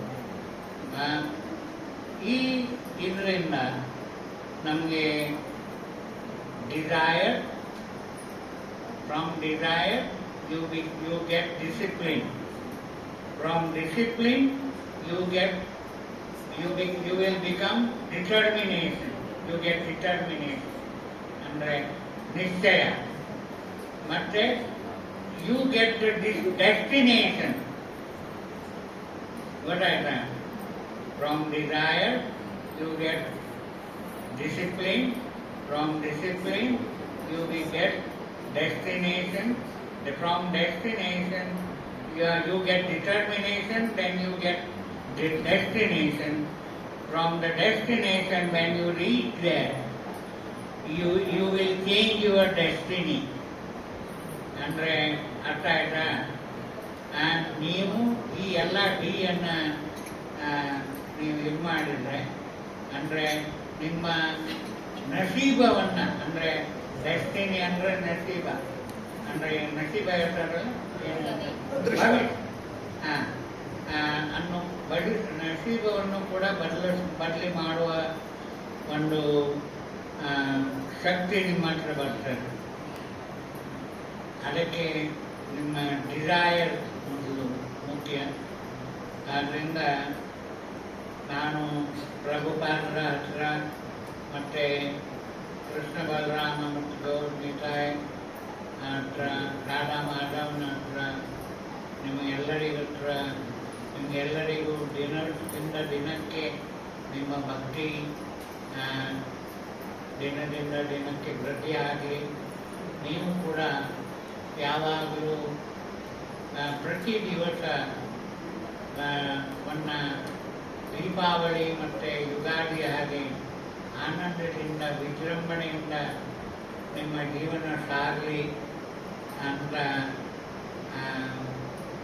ಎರಡು ಮಾತುಗಳನ್ನ ಇಲ್ಲೇ ವಿರಾಮ ಕೊಡ್ತೇನೆ. ಈಗ ನೀವು ಎಲ್ಲ ಲಕ್ಷ್ಯ ಇಟ್ಟು ಕೇಳಿದ್ದೀರ, ಆದ್ದರಿಂದ ನಿಮಗೆಲ್ಲರಿಗೂ ಧನ್ಯವಾದ. ಯಾರು ಎದ್ದೇಳಲಿಲ್ಲ ಅಂದರೆ ಎದ್ದು ನಿಂತು ಕೇಳಲಿಲ್ಲ ಅಂದರೆ ಯಾರಿಗೂ ನಿದ್ರೆ ಬರಲಿಲ್ಲ ಅಂತ ಅರ್ಥ ಆಯಿತು ಅಲ್ವಾ? ಆದರೆ ಪ್ರಭುಪಾದರು ಒಂದು ಮಾತು ಹೇಳ್ತಿದ್ರು ನಮಗೆ,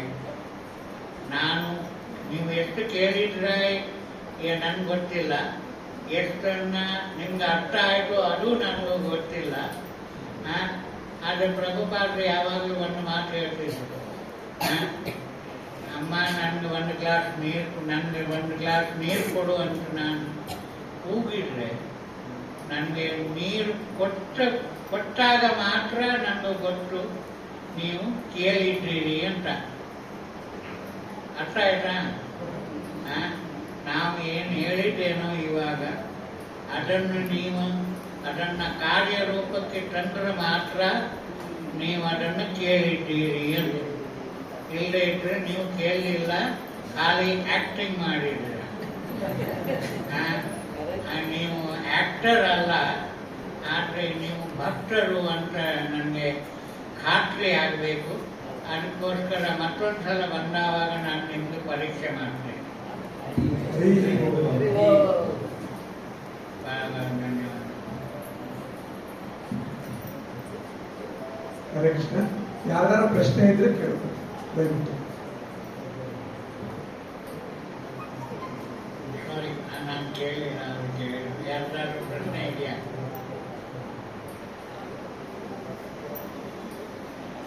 ಹರಿ ಹರಿ.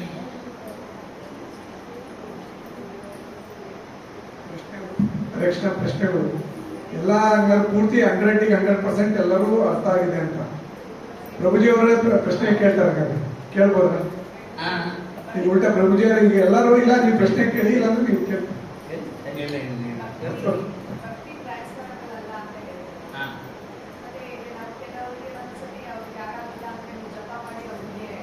ಹೋಗ್ಬೋದು ಅಂತ ಹೇಳ್ತಾರೆ. ಯಾಕಂದ್ರೆ ಮಾಡದೇ ಇದ್ರೆ ಅಥವಾ ಅವ್ರಿಗೆ ಹುಷಾರಿಲ್ಲ ಅಂತ ನೀವು ಮಾಡಿ ಅವರಿಗೆ ಅವರ ಅವರು ಖಾಲಿ ಕೇಳಬಹುದು.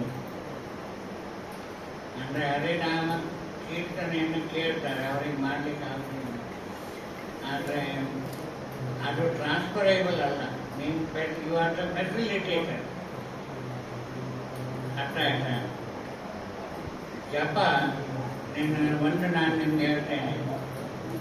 ಜಪ ಮಾಲೆಯಲ್ಲಿ ನೀವು ಜಪ ಮಾಡ್ತೀರಿ ಅಲ್ವಾ? ನೀವು ಯಾವ ರೀತಿಯ ಮಾಲೆಯನ್ನು ತಿರುಗಿಸ್ತೀರೋ ಅದು ನಿಮಗೆ ಮಾತ್ರ ಗೊತ್ತು ಅಲ್ವಾ? ಜಪ ಮಾಡುವಾಗ ಕೆಲವು ಅಕ್ಷರ ನುಂಗ್ತೀರಿ, ಬೇಗ ಬೇಗ ಮಾಡಬೇಕು ಅಂತ. ಆಗ ನೀವು ಯಾವ ರೀತಿ ಜಪ ಮಾಡ್ತೀರೋ ಅದು ನಿಮಗೆ ಮಾತ್ರ ಗೊತ್ತು, ಮತ್ತೆ ಕೃಷ್ಣನಿಗೆ ಗೊತ್ತು. ಆದರೆ ಹೆರಿಗೆ ತೋರುವ ಸಾಕ್ಷಿ ಮಾಲ ಇರುವುದಿದೆ ಅಲ್ಲ, ಅದು ಹೆರಿಗೆ ತೋರ್ತಾರೆ. ಅದನ್ನು ನೀವು ಬಹಳ ಪ್ರೀತಿಯಿಂದ ಎಳಿತೀರ ಅಲ್ವಾ? ನಂದು ಎಷ್ಟು ಮಾಲೆ ಆಯಿತು ಅಂತ. ಆದ್ದರಿಂದ ನಾವು ಜಪ ಮಾಡುವಾಗ ಸರಿಯಾಗಿ ಜಪ ಮಾಡದೇ ಇದ್ರೆ ಅದರ ಪ್ರಯೋಜನಕ್ಕಿಂತ ಅಂದರೆ ಅದರಿಂದ ದೋಷ ಉತ್ಪನ್ನ ಆಗ್ತದೆ. ಅದರಿಂದ ದೋಷರಹಿತ ಜಪ ಮಾಡಬೇಕು. ಅದು ಇನ್ನೊಂದ್ಸಲ ನಾವು ಏನು ಮಾಡುವ. ಆದರೆ ಒಂದು ಮಾತ್ರ ಗ್ಯಾರಂಟಿ ನಾನು ಹೇಳ್ತೇನೆ. ಇಲ್ಲಿ ನೀವೆಲ್ಲ ಇಲ್ಲಿ ಎಷ್ಟು ಜನ ಬೇಸಾಯ ಮಾಡ್ತೀರ? ಬೇಸಾಯ ಮಾಡುವಾಗ ನೀವು ಗದ್ದೆಯಲ್ಲಿ ಬೀಜ ಹಾಕ್ತೀರಿ ಅಲ್ವಾ? ಆ ಬೀಜ ಹಾಕಿದ ಆವಾಗ ಎಲ್ಲ ಬೀಜ ಒಂದೇ ರೀತಿ ಬೀಳುವುದಿಲ್ಲ. ಒಂದು ಮೇಲೆ ಕೆಳಗೆ, ಒಂದು ಉಲ್ಟ ಸೀದಾ ಹೇಗೋ ಹೇಗೋ ಬೀಳ್ತದೆ. ಆದರೆ ಎಲ್ಲ ಬೀಜ ಮೊಳಕೆ ಬರ್ತದೆ ಅಲ್ವಾ? ಬರುತ್ತೆ. ಆದ್ರಿಂದ ನೀವು ಅಜ್ಞಾನದಿಂದಲೂ ಕೂಡ ಜಪ ಮಾಡಿದ್ರೆ ಅದರ ಫಲ ನಿಮಗೆ ಇದೆ, ಆದರೆ ಅಷ್ಟೊಂದು ಫಲ ಇರುವುದಿಲ್ಲ. ಆದರೆ ಫಲ ಇದೆ. ಹೇಗೆ ಇಲ್ಲಿ ಬೀಜ ಎಲ್ಲ ಮೊಳಕೆ ಬರ್ತದೆ ಅದೇ ರೀತಿಯಲ್ಲಿ ಇದಾಗ್ತದೆ. ಆದರೆ ಅಂದರೆ ಫಾರ್ ಎಕ್ಸಾಂಪಲ್ ಕೆಲವೊಬ್ಬರು ಕೋಮಾದಲ್ಲಿ ಇರ್ತಾರೆ, ಅವರಿಗೆ ಏನೂ ಇದಾಗುವುದಿಲ್ಲ. ಅಂಥವರಿಗೆ ಜಪ ನೀವು ಕೆಲವರು, ನಾನು ನನ್ನ ಗುರುವಾಯಿ ರಾಧಾನಾಥ್ ಮಹಾರಾಜ್ ಒಬ್ಬರು ಹೀಗೆ ಕೋಮದಲ್ಲಿದ್ದವರಿಗೆ ಅವರ ಜಪ ಮಾಡುವ ಟೇಪನ್ನು, ಅವರ ವಿಡಿಯೋವನ್ನು ಅವರ ಕಿವಿಗೆ ನಾನು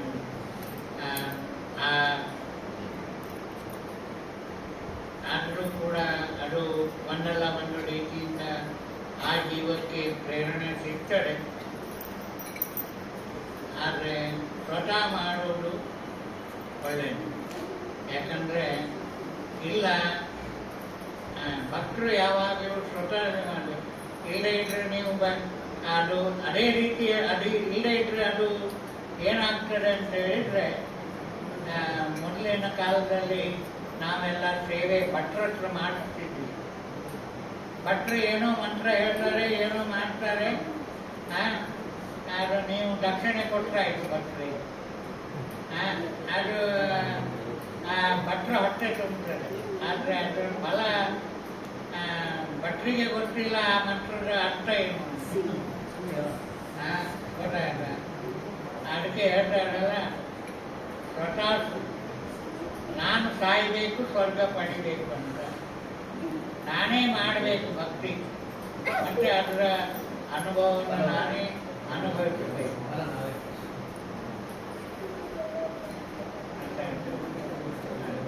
ಮತ್ತೆ ಬೇರೆ ಯಾವ ಪ್ರಶ್ನೆ ಇದೆಯಾ?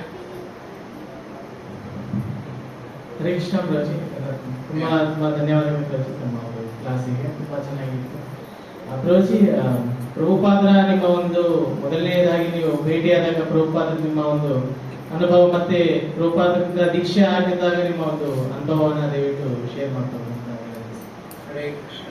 ಬಹಳ ಒಳ್ಳೆಯ ಪ್ರಶ್ನೆ. ನನ್ನನ್ನು ನೀವೆಲ್ಲ ಯಂಗ್ ಡಿವೋಟೀಸ್ಗಳನ್ನು ನೋಡಿದವಾಗ ನನಗೂ ಕೂಡ ಯೌವನ ಬರ್ತದೆ. ನಾನು ನಿಮ್ಮ ಎನರ್ಜಿಯನ್ನು ಪಾಸ್ ಮಾಡ್ತೀನಿ. ನಾನಿವಾಗ ನಾನು ಇಸ್ಕಾನ್ಗೆ ಬಂದಾವಾಗ ನನ್ನ ವರ್ಷ 20 ವರ್ಷ ಇತ್ತು ಆಗಿತ್ತು. ಅಂದರೆ 20 ವರ್ಷ ಪ್ರಾಯದಲ್ಲಿ ಅಂದರೆ ಯಾವಾಗಲೂ ಯೌವನ ಅಂತ ಹೇಳೋದು ನನ್ನ ಹತ್ರ ಕೇಳಿದರೆ ಯೌವನದಲ್ಲಿ ಜನರು ಯಾವಾಗಲೂ ರೆಬೆಲ್ಸ್ ಆಗಿರ್ತಾರೆ. ರೆಬೆಲ್ಸ್ ಅಂದರೆ ಏನು ಹೇಳ್ತೀರ, ಕ್ರಾಂತಿಕಾರಿ. ಅವ್ರು ನಾನೇನೋ ಬೇರೆ ರೀತಿಯಲ್ಲಿ ಮಾಡಬೇಕು, ನಾನು ಎಲ್ಲರಿಗಿಂತ ಬೇರೆ ನಾನು ಏನೋ ಸಾಧಿಸಬೇಕು ಅಂತ ಹೇಳುವ ಒಂದು ಇದು ಮನುಷ್ಯನ ಹತ್ರ ಬರ್ತದೆ ಯೌವನದಲ್ಲಿ. ಯಾಕಂದರೆ ಅದು ಯಾರೋ ಹೇಳ್ತಾರಲ್ಲ, ಮನುಷ್ಯನಿಗೆ ಹಠ ಇರಬೇಕು ಆದರೆ ಚಟ ಇರಬಾರ್ದು ಅಂತ ಗೊತ್ತಾಯ್ತಾ? ಆದರೆ ನಮಗೆ ಹಠ ಇತ್ತು, ಆದರೆ ಚಟ ಬಂತು ಅಂದರೆ ಆ ಹಠ ಹೋಗ್ತದೆ ತನ್ನಿಂದಾನೆ. ಆದರೆ ಪ್ರಭುಪಾದರ ಕೃಪೆಯಿಂದ ನಾನು 72ರಲ್ಲಿ ಬಾಂಬೆಯಲ್ಲಿ ಕ್ರಾಸ್ ಮೈದಾನ್ನಲ್ಲಿ ಪಾಂಡಾಲ್ ಪ್ರೋಗ್ರಾಮ್ ಇತ್ತು 1 ವಾರದ. ಆವಾಗ ನಾನು ಎಂಕೋದಲ್ಲಿ ಕೆಲಸ ಮಾಡಿಕೊಂಡಿದ್ದೆ. ಆವಾಗ ನನ್ನ ವೇಷಭೂಷೆ ಭಾಳ ವಿಚಿತ್ರ ಇತ್ತು. ನಾನು ಕೂಡ ಈ ಹೆಣ್ಮಕ್ಳಾಗೆ ಪೋನಿಟೈಲ್ ಅಂದರೆ ಕೂದಲನ್ನು ಭಾಳ ಪ್ರೀತಿಯಿಂದ ಬೆಳೆಸ್ತಿದ್ದೆ. ಪೋನಿಟೈಲ್ ಇತ್ತು ನನಗೆ. ಅಂದರೆ ಆ 70ರ ದಶಕ ಈ ಹಿಪ್ಪಿ ಮೂಮೆಂಟ್ನ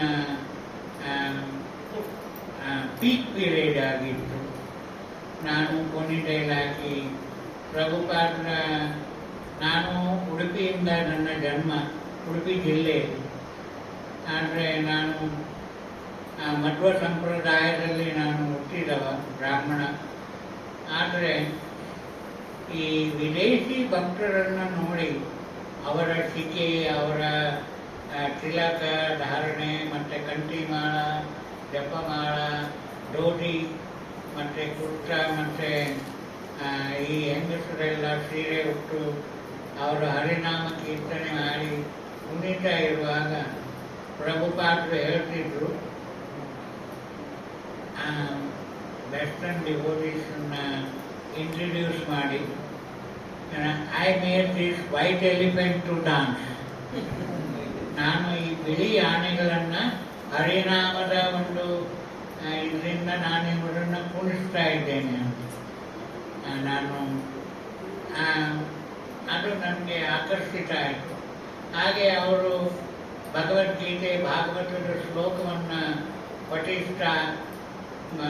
ಪಠಿಸ್ತಿದ್ರು ಮತ್ತು ಅದರ ಮೇಲೆ ಪ್ರವಚನ ಮಾಡ್ತಾಯಿದ್ರು.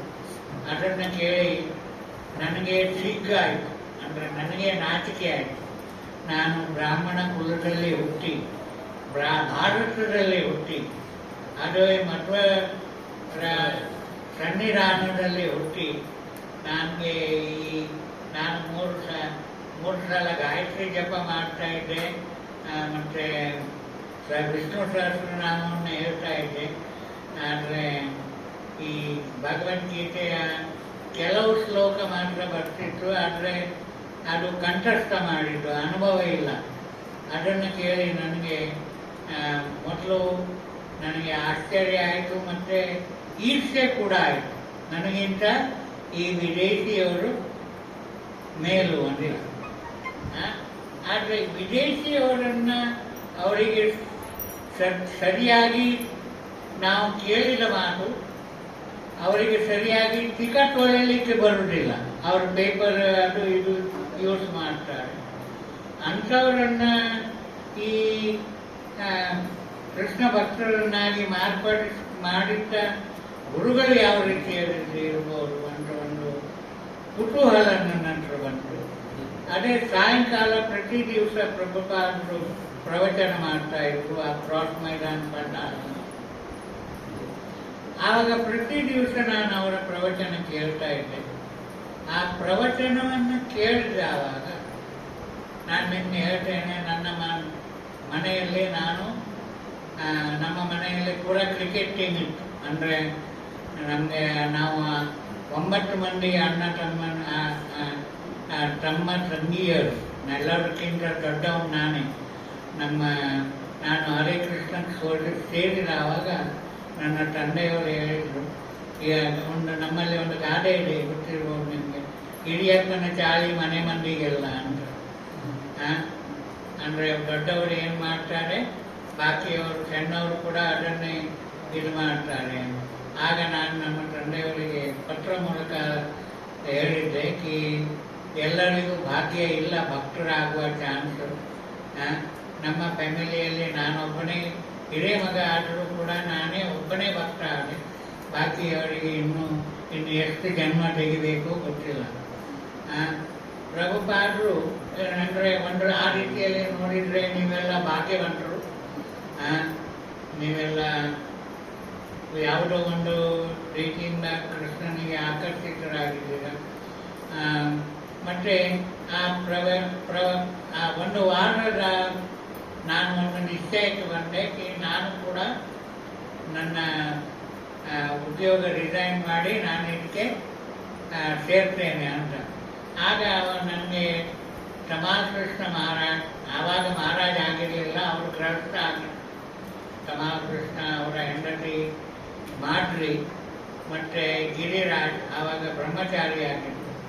ಮತ್ತು ಅಚ್ಯುತಾನಂದ ಸ್ವಾಮಿ ನೀವು ಕೇಳಿರ್ಬೋದು. ಅವರು ನನ್ನನ್ನು ಆವಾಗ ನನ್ನ ಹೆಸರು ಗಣಪತಿ ಅಂತ ಇತ್ತು, ನಮ್ಮ ಪೂರ್ವಾಶ್ರಮದ ಹೆಸರು Ganapati. You save your head.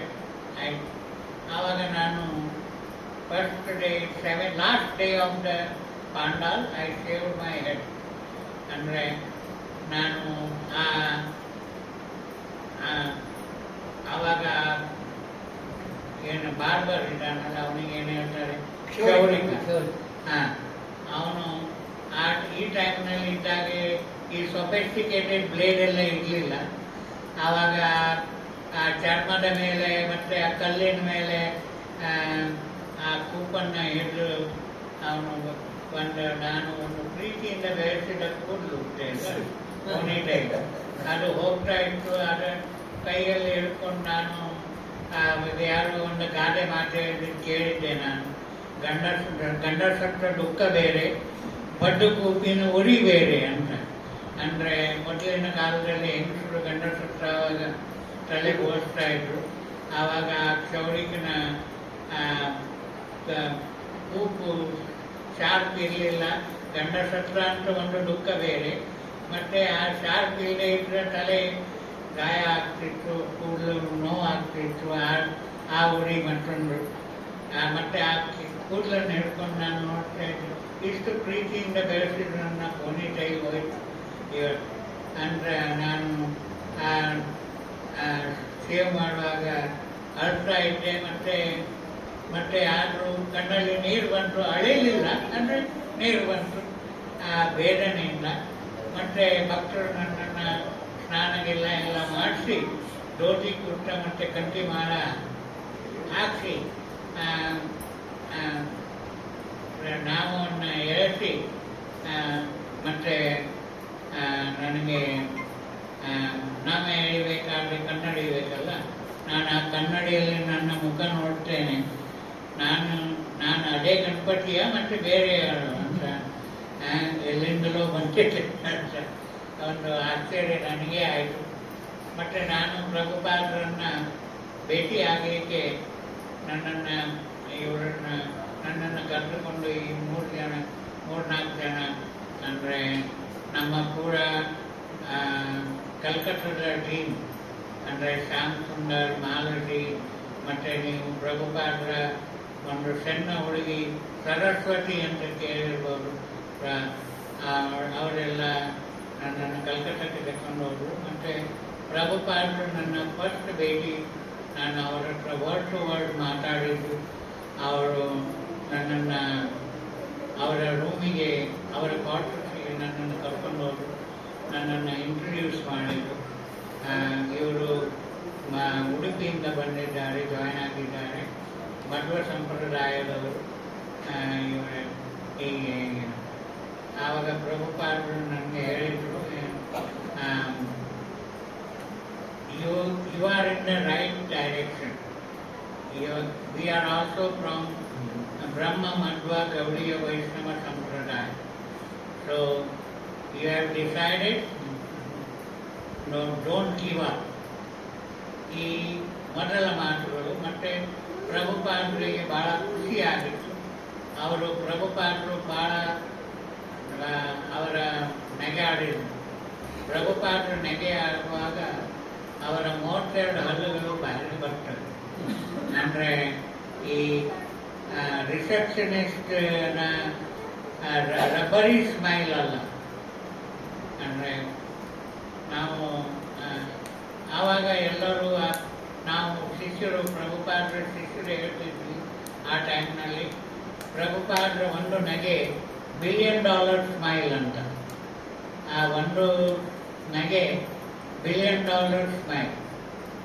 ಅದನ್ನು ನೋಡಿ ಅಲ್ಲಿ ಪ್ರಭುಪಾದರ ಕ್ವಾರ್ಟರ್ಸ್ನಲ್ಲಿ ಎಷ್ಟು ಜನ ಇದ್ದರು, ಅವರು ಹರಿಬೋಲ್ ಅಂತ ಹೇಳಿದರು. ಅದೇ ನಾನು ಫಸ್ಟ್ ಟೈಮ್ ಹರಿಬೋಲ್ ಅಂತ ಕೇಳಿದ್ದೆ. ಅಂದರೆ ನಂತರ ನನಗೆ ಗೊತ್ತಾಯಿತು, ಇಸ್ಕಾನ್ನಲ್ಲಿ ಪ್ರತಿಯೊಬ್ಬರು ಯಾವೊಂದು ಸಂದರ್ಭ ಬಂದರೂ ಹರಿಬೋಲ್ ಹೇಳ್ತಾರೆ. ಗೊತ್ತಾಯ್ತು ಹರಿಬೋಲ್ ಅಂದರೆ ಫಸ್ಟ್ ಟೈಮ್ ನಾನು ಕೇಳಿದ್ದು, ಭಾರಿ ಖುಷಿ ಆಯಿತು. ಆದರೆ ಭಾಳ ಸಂತೋಷದ. ಇದು ನನ್ನ ಫಸ್ಟ್ ಇಂಟ್ರಾಕ್ಷನ್ ವಿತ್ ಪ್ರಭುಪಾದ. ಅವರು ದೊಡ್ಡ ರಿವಲ್ಯೂಷನರಿ. ಅಂದರೆ ರಿವಲ್ಯೂಷನರಿ ಅಂತ ಹೇಳಿದ್ರೆ ಏನು ಹೇಳ್ತೀರ, ಕ್ರಾಂತಿಕಾರಿ. ಗೊತ್ತಾಯ್ತಾ? ಆ ಟೈಮ್ನಲ್ಲಿ ಅವರ ಕ್ರಾಂತಿಕಾರಿ ಹೆಜ್ಜೆಗಳನ್ನು ಇಲ್ಲಿಯ ಆರ್ಥೋಡಾಕ್ಸ್ ಅಂದರೆ ಏನು ಹೇಳ್ತೀರ, ಸಾಂಪ್ರದಾಯಿಕ ಜನರು ಸ್ವೀಕಾರ ಮಾಡಲಿಲ್ಲ. ಭಾರತದಲ್ಲಿ ಹೊರಗಡೆ ಇನ್ನೂ ಸ್ವೀಕಾರ ಮಾಡಲಿಲ್ಲ. ನಮಗೆ ಬಹಳ ಜಗಳ ಆಡಬೇಕಾಗಿತ್ತು. ಈ ಬ್ರಾಹ್ಮಣರೆಲ್ಲ ಸ್ವಲ್ಪ ಹೇಗೆ ನೀವು ಈ ವಿದೇಶಿ ಭಕ್ತರಿಗೆ ಜನಿವಾರ ಹಾಕಿಸಿ, ಜುಟ್ಟು ಹಾಕಿ, ತಿಲಕ ಧಾರಣೆ ಮಾಡಿ, ಹೇಗೆ ನೀವು ಹೆಂಗಸರಿಗೂ ಕೂಡ ಗಾಯತ್ರಿ ಮಂತ್ರವನ್ನು ಉಪದೇಶ ಮಾಡ್ತೀರ. ಅದಕ್ಕೆ ಪ್ರಭುಪಾದರು ತರ್ಕಬದ್ಧ ರೀತಿಯಿಂದ ಅದನ್ನು ಮಂಡಿಸ್ತಾ ಇದ್ರು. ಮತ್ತು ನನಗೂ ಕೂಡ ಭಾಳ ಏನು ಹೇಳ್ತೇವೆ, ಇನಿಷಿಯಲ್ ಸ್ಟೇಜಸ್ನಲ್ಲಿ ಬಹಳ ತೊಂದರೆ ಆಗ್ತಿತ್ತು. ಆದರೆ ಈಗ ಭಾಳ ಖುಷಿ ಆಗ್ತದೆ.